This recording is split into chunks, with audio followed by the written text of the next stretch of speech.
It is absolutely no slight upon the Republic of Moldova to suggest that its parliamentary elections should not be the stuff of which entire episodes of the Foreign Desk should be made. Moldova is a small, pleasant and inoffensive country which means no harm and causes no trouble, and in a better world, even the most morbidly avid consumer of foreign news might find only a short paragraph bearing the Moldovan election results on about page 37 of their preferred newspaper, and would be unlikely to ponder it much beyond thinking, well, good for them. In the world we have, however, Moldova's parliamentary election of last Sunday was one of existential stakes for Moldova itself and considerable concern for Europe. On one side, essentially, was the Party of Action and Solidarity, or PAS, or what Moldovans call PAS, the west-facing pro-European outfit founded by Moldova's president, Maia Sandu. On the other side was the patriotic electoral bloc of socialists, communists, the heart and future of Moldova.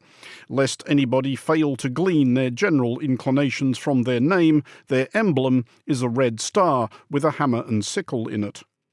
President Sandu's PAS won, and fairly handily, a relief to most Moldovans and to those Europeans who pay attention to Moldova.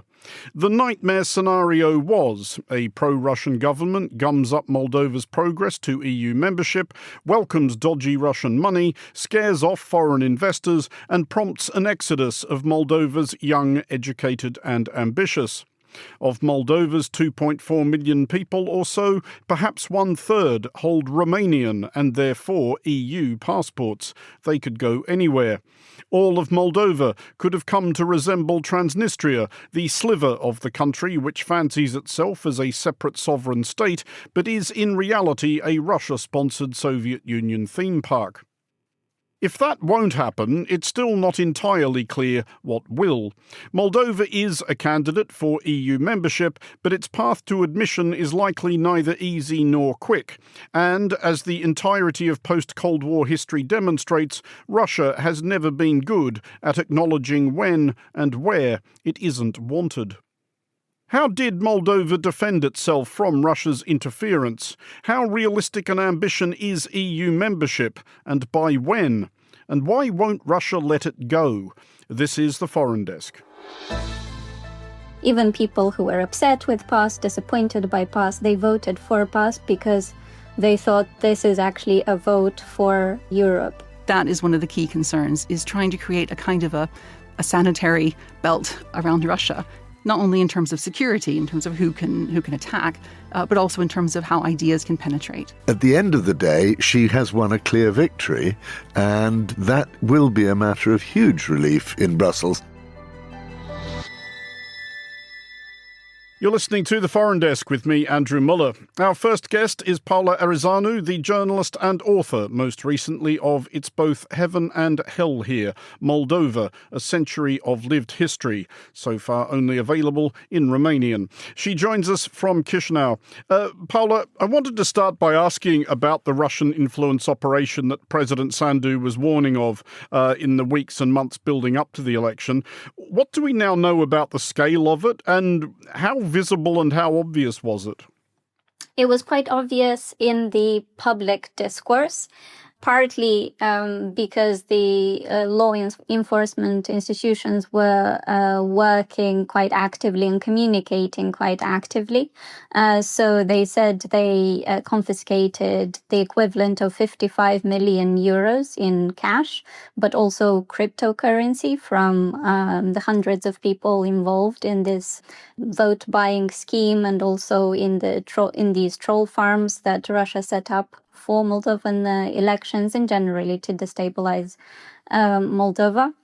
And 79, I think, or 76 people were arrested by the police because they would have taken part in training in destabilization tactics in Serbia.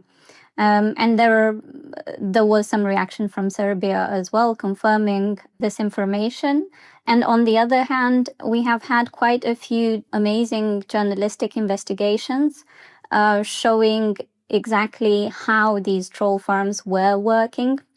and how they were paid and coordinated directly from Moscow by people with Moscow accents, and who admitted themselves that the money was coming from there, and also that their purpose was to spread fear and money and win this information war. So the investigations were done by local media outlets, by journalists that went undercover and worked for several months within these troll farms. But also there was a BBC investigation that did the same thing.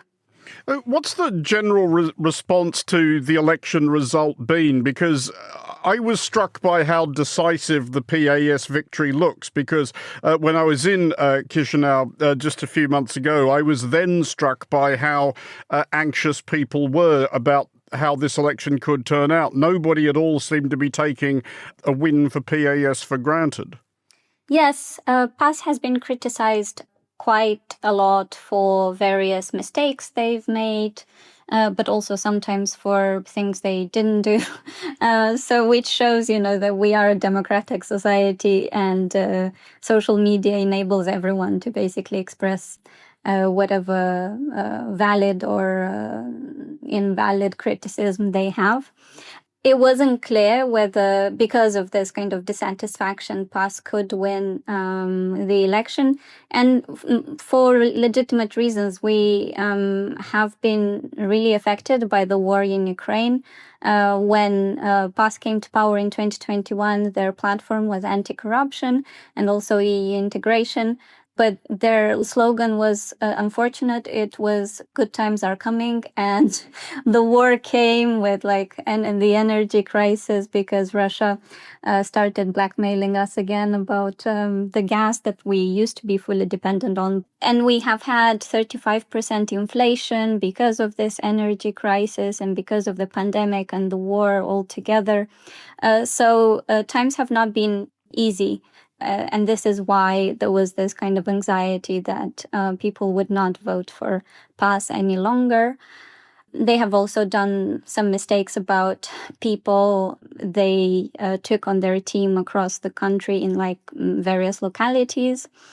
And then in some key positions, they have really good, competent people, but in others, it seemed like they chose party people rather than the right kind of competent figures for those positions.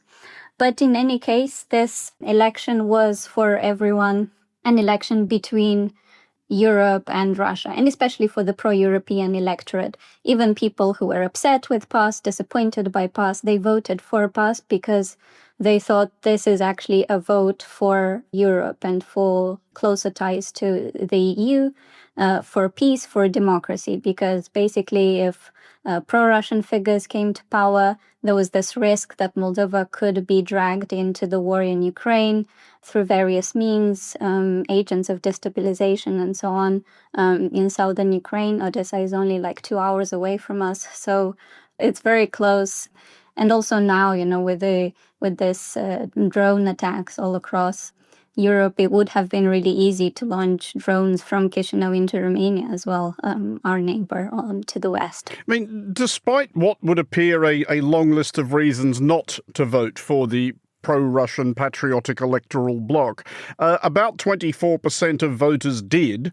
Who are that 24%? Is it possible to generalise about who and where the pro-Russian constituency in Moldova is? Yes, so if we look at the kind of political map as it panned out on Sunday, then most of the regions voted for PAS. But then we have some districts in the north of Moldova, at the very north of Moldova, and also in Gagauzia, the southern autonomous region populated by Russified Turkish people. And then we have Transnistria, the breakaway region to the east, which is controlled by Russia, which also voted for the patriotic bloc above PAS. So these three regions have one thing in common. They have larger ethnic minorities that speak Russian.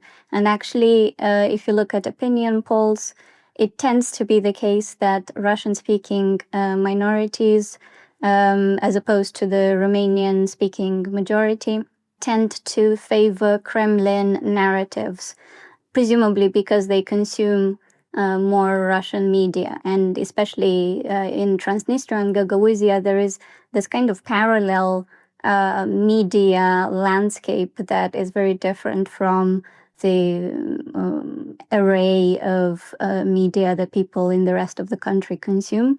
And also at the north, we have a kind of bigger Ukrainian ethnic minority, but which speaks Russian.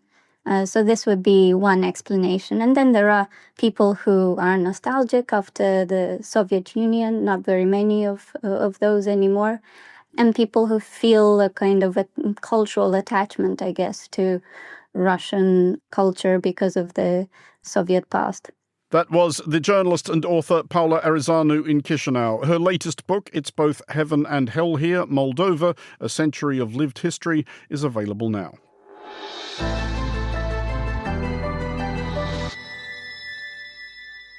This is the Foreign Desk on Monocle Radio. It may seem perplexing that Russia should be willing to expend so much energy and money attempting to suborn Moldova, a country roughly 1/500th its size with no shared border. Moldova was once, for a time, the Moldavian Soviet Socialist Republic, but that is starting to seem like quite a while ago. Our next guest is Jenny Mathers, Senior Lecturer in International Politics at Aberystwyth University and Russia Specialist. Jenny, let's start with what seems like the fundamental question here, which is, why is Russia this concerned about the domestic affairs of Moldova? Well, I think there are things that are really specific to Moldova, and then I think there are general issues around countries that are near to Russia. So if I start with what's really specific to Moldova, right? So its location. It's located between Ukraine and Romania. So that's a sensitive location. And it also has on its territory a breakaway republic called Transnistria, which has been broken away, if you like, since the early 1990s, basically. And it's a small sliver of land. And the people who, or at least some of the people who live in it, have declared the interest to be separate from Moldova and to join with Russia, to be affiliated with Russia. And so they have been offered Russian passports. They have Russian troops stationed on their territory. And Russian troops have been there for, since the 1990s, quite a long time, right? So they have a presence. They have a community of individuals in Moldova who have claimed some kind of affiliation to Russia, claimed some kind of protection from Russia, and Russia is offering that protection. So already there you have a combination of interests which Moscow often declares itself to be concerned about in terms of minority rights, those who appeal, who look to outside their own countries towards Russia for some sort of protection. So that sort of sets the scene. And then the fact that Moldova is really seeking European Union membership, Moldova is looking to the west rather than to the east. This is another super sensitivity for Russia, for any of the states that are part of the former Soviet Union or part of the former Warsaw Pact. This idea of looking to the west rather than the east is something which really alarms Moscow. Moscow doesn't like the idea of countries that are or were in what it thinks of as its sphere of influence, moving out of that sphere. And even if there were, an imaginary situation where the leader of Moldova was really keen to have good relations both with Russia and with Western countries, that also wouldn't really be satisfactory to Moscow because, as far as Moscow is concerned, it's very black and white. You choose one side or you choose the other side. Why does that concern Russia, though? Because it cannot possibly imagine that Moldova is any kind of physical threat. Moldova is maybe a quarter the size of Moscow by population. It has no military to speak of, and its constitution commits it to neutrality. So it does, if you look at a map, this does look rather like the elephant worrying about the flea. Yeah, so here we get then into the question of what does Russia mean by its security and threats to its security? So as you say, under no world that we live in would Moldova pose a military threat to Russia. However, Russia is very, very concerned not only with issues of territory and issues of security and hard security like military issues. It's very much concerned with ideas and with values and with having countries nearby that are aligned with it in terms of its outlook on the world and how society should be organized. And so a lot of this takes its form in a concern about what Russia calls traditional social values, which often boils down to gender issues. So gender identities, what's a real man to do? What is a woman's rightful place? But also concerns about sexual identity, sexual preference, the idea of homosexuality, gay rights, gay marriage, transgender people. All of these kinds of things are beyond the pale as far as Putin and his supporters are concerned. They don't have any place in a traditional society with family values. And so the idea that a country in Russia's sphere of influence might look towards the West where these kinds of values and identities are more accepted and are regarded as something which should be regarded as a human right and respected, that is really concerning to Moscow, not only because a country near its border would potentially accept these kinds of values, but that these ideas of what's appropriate and in terms of social relations might sort of somehow seep their way through the barriers into Russian society itself. And I think ultimately that is one of the key concerns, is trying to create a kind of a sanitary belt around Russia, not only in terms of security, in terms of who can attack, but also in terms of how ideas can penetrate.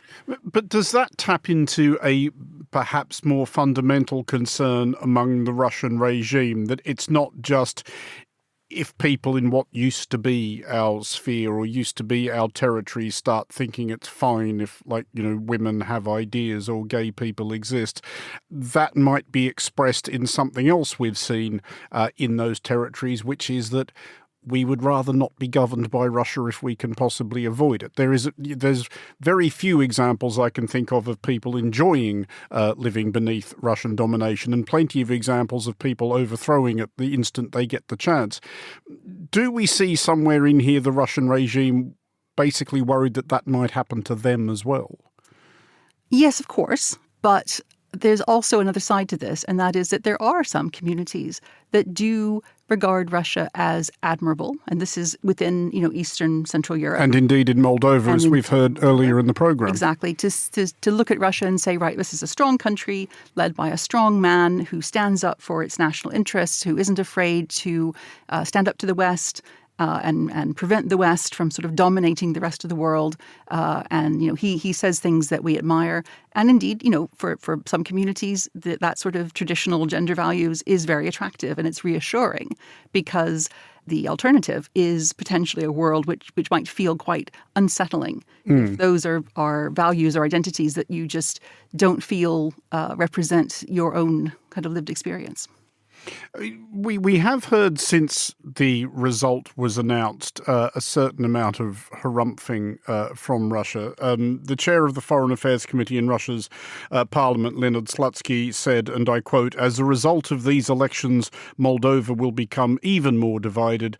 Sandu's regime," he means President Maya Sandu, "is leading Moldova down the path of Ukraine." Is that a threat? And I guess that's a pretty self-answering question, but a better question would be, what kind of threat is that? Well, I think it's certainly meant to give the Moldovans pause, to shake them, to make them think, we know what's happened in Ukraine. Russian officials are talking in similar kinds of language when they talk about Moldova. That's worrying. We've seen evidence of, Russian attempts to interfere in the elections and shift the balance, which, in these elections has not been successful, and indeed in previous ones was also not successful. But nevertheless, the message is very much that Russia takes an interest in Moldova, and that interest doesn't evaporate with the consequences of this election. It's very much this is an ongoing issue, and we're not going to let this just disappear. That was Jenny Mathers, Senior Lecturer in International Politics at Aberystwyth University.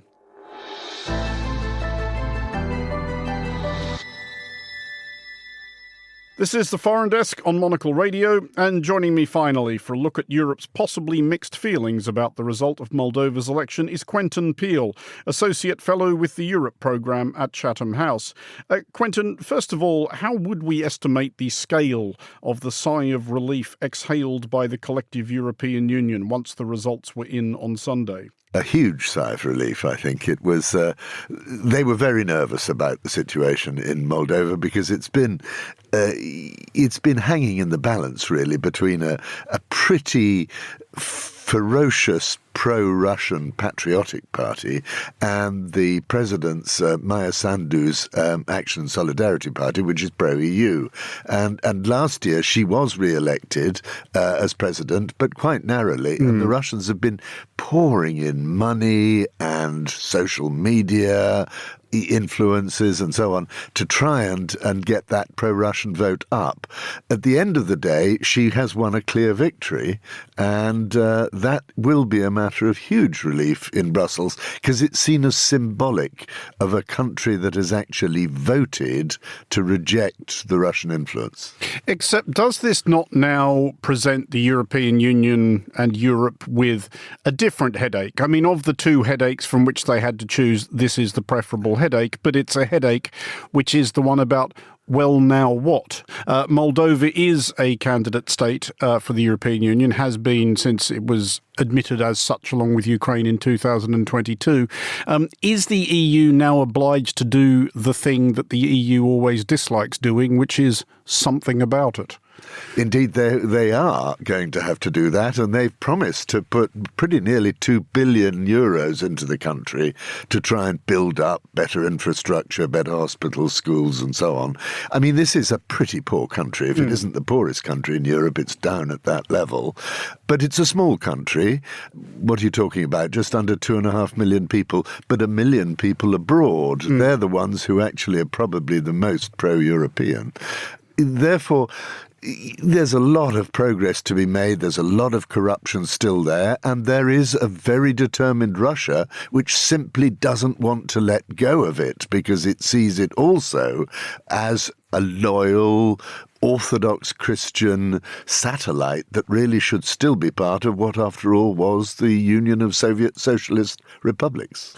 On which subject, Russia does still maintain, I guess, a remnant of the old Moldavian Soviet Socialist Republic, which is the sliver of Moldova known as Transnistria. The EU can't realistically, can it, admit Moldova to the EU while that still exists? Or does the precedent of Cyprus demonstrate that such things can be done? You can have a partitioned country admitted to the European Union. They're not supposed to, and it's bloody unwise to do that. And the other country which probably is also in the balance like that would be Bosnia-Herzegovina. Indeed. With unresolved border problems. But they did it with Cyprus, as you say, and they just closed their eyes to the fact that Cyprus is a divided island. So if politics are absolute rather than literally the letter of the law, then they will let them in. I think the biggest problem for Moldova will be that they are very much seen as linked to the situation in Ukraine. And that as long as Ukraine is a country riven by war, that's going to be a problem. The other problem, of course, with Ukraine is that it is much more difficult for the European Union to swallow because it's a country with an enormous agricultural sector, whereas Moldova is small enough not to matter too much. Should the Moldovans be worried, though, that Transnistria perhaps becomes the EU's reason to not do anything or to do less than most Moldovans might like? Because another angle that the EU has to manage is not to be seen, I guess, to be allowing Moldova to jump the queue with undue haste, because there is a lengthy assortment at this point of countries in the Balkans, mostly the former Yugoslavia, who have been waiting to get into the EU for literal decades and who were none too delighted when Moldova and Ukraine were hustled nearer the velvet rope. Yes, and I think that is a problem. And I think that what Maya Sandu and her pro-European allies in Moldova will be hoping very much is that one way or another they can solve the Transnistria problem, perhaps thanks to the fact that, after all, Russia has sort of blown it. After all, what's happened in Transnistria now now is that they used to survive thanks very much to large quantities of free Russian gas being pumped in. Ukraine has now stopped that coming in, and therefore Transnistria is in quite a lot of economic trouble. But it's a weird little enclave because it's, on the one hand, got an extraordinary oligarchy that basically owns almost everything in the country, run by a couple of former policemen and called appropriately, therefore, sheriff. And they do everything from agriculture, fisheries. They produce albino caviar, which they export, and they're a huge export-importer of illicit cigarettes, I think, going in all directions. If the amount of cigarettes that they import in Transnistria were smoked by everybody, every single member of the population would smoke like 8 packets a week, including babies. So it's a very weird little enclave. If they could resolve that problem, if Russia actually gave up, the Prime Minister of Moldova said just before the elections that they believe the Russians wanted to increase their garrison there from 1,500 to 10,000. And of course that would have opened a new front up, if you like, in western Ukraine, potentially. So that's another reason why the EU has got an awful lot of politics in favour of Moldovan membership rather than resisting it. I just want to go back finally to your own experiences with Moldova a long time ago, because there was for a while, there was an alternative path Moldova could have taken. There was some chat in the early 1990s that it could just become part of Romania. Indeed, there was. I went down to Moldova, the Moldavian Soviet Republic as it was, from Moscow in 1990, not long after they had executed Ceausescu and his wife and overthrown the regime in Romania. And there was this big demonstration, which was called Hands Across the Border. And they all marched down from Chisinau to across the border, which was opened very conveniently for the day, and joined up with Romanian demonstrators, all saying, we want to unite, we are a common people. And we, the journalists, tagged along. In fact, I went down with my wife and daughter and niece, and we had a rather nice day out. And we made a rather fatal mistake, which was we left our passports behind in Chisinau. And when we came to go back across the border into Moldova from Romania, they had reopened the border and they very nearly didn't let us back in again. So we only just survived. But it was an extraordinary moment, very nationalistic, very powerful and anti-Russian at that moment. They just wanted out of the mess that was the Soviet Union. And so that was the process they went through. Then there was a swing back towards being more pro-Russian, and now it seems as if they've moved relatively decisively in the European direction. Quentin Peel, Associate Fellow with the Europe Programme at Chatham House. Thanks for joining us.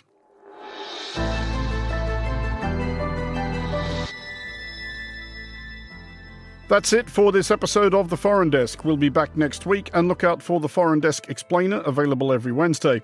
The Foreign Desk was produced by Anita Riota and Lily Austin. Lily also produces The Foreign Desk Explainer.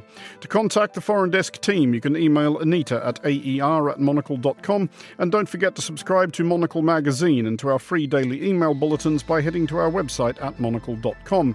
From me, Andrew Muller, thank you very much for listening. Until next time, goodbye.